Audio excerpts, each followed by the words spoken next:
Could extraterrestrial space aliens on Hefty super-Earths be trapped by their own gravity? A new paper argues that some extraterrestrials may be struggling to make it off their planets. This is by Dr. Seth Shostak again. Here's the problem that probably has not occurred to you. A lot of space aliens might have difficulty becoming a spacefaring species. Let's remember that we have a great problem taking our rockets off our Earth because of our gravity. Michael Hipkel, an affiliate of Germany's Sonnenberg Observatory, explains the problem in a new paper.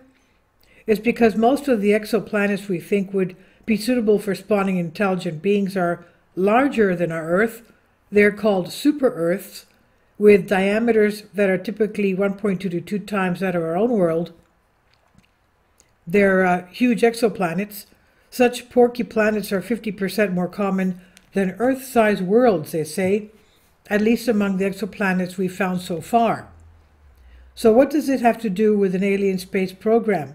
As Hipkitt notes, aliens using chemical rockets like ours would have a hard time launching anything into space from such worlds simply because the gravity there is so much stronger. And that's true. On a planet whose diameter is twice that of Earth, you'd weigh twice as much as you do on our Earth. Lamentable.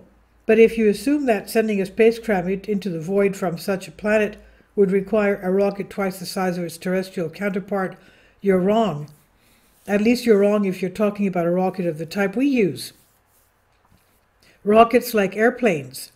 Our rockets are like airplanes. They take their fuel with them. The faster you want to go, the more kerosene and liquid oxygen you have to take along with you. Escaping the gravity of a super-Earth would require rockets that dwarf those that we've built, so Hepke argues that the challenge of building such massive missiles might discourage the denizens of super-Earth from venturing beyond their home world. That's a strong statement, and it seems off target. It would be harder for a super-Earth citizenry to boldly go, but it would not be that much harder. Consider SpaceX Falcon Heavy rocket. It weighs 1,500 tons and can heave 17 tons into space. On the larger of the super-Earths, twice our world size, and with 8 times its mass, a scaled-up Heavy would weigh 15,000 tons to do the same.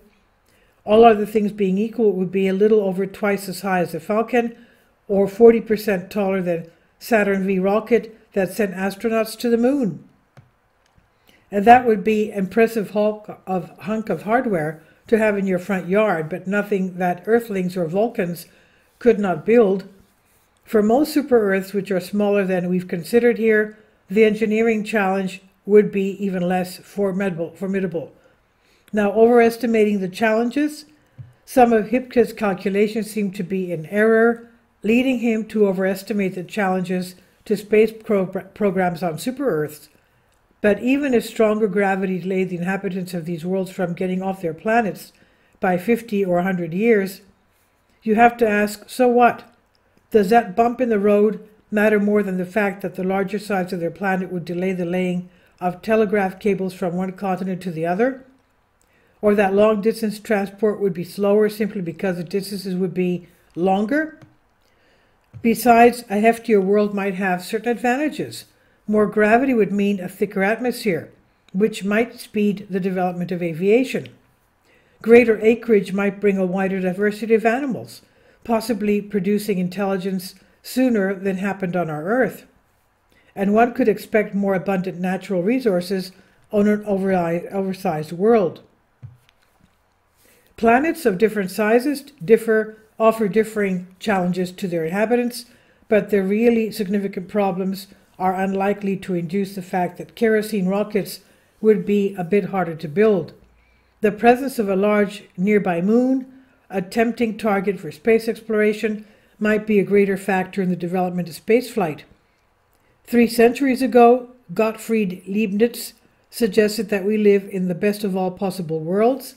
That might or might not be true, but I would hesitate to judge the world of our planet or anyone else's by the size of its rockets. And this is by Dr. Seth Shostak, senior astronomer at the SETI Institute in Mountain View, California, and a noted expert on the search for extraterrestrial life. And this is on Match by NBC News. Please leave your comments. Thank you for your support. Finally, support my Patreon account. The daily posts are 5 videos daily, and they are totally different from what I have on my YouTube channel. Thank you so much for your support and that you find all my content so interesting. You'll find the Patreon account details in the description box below.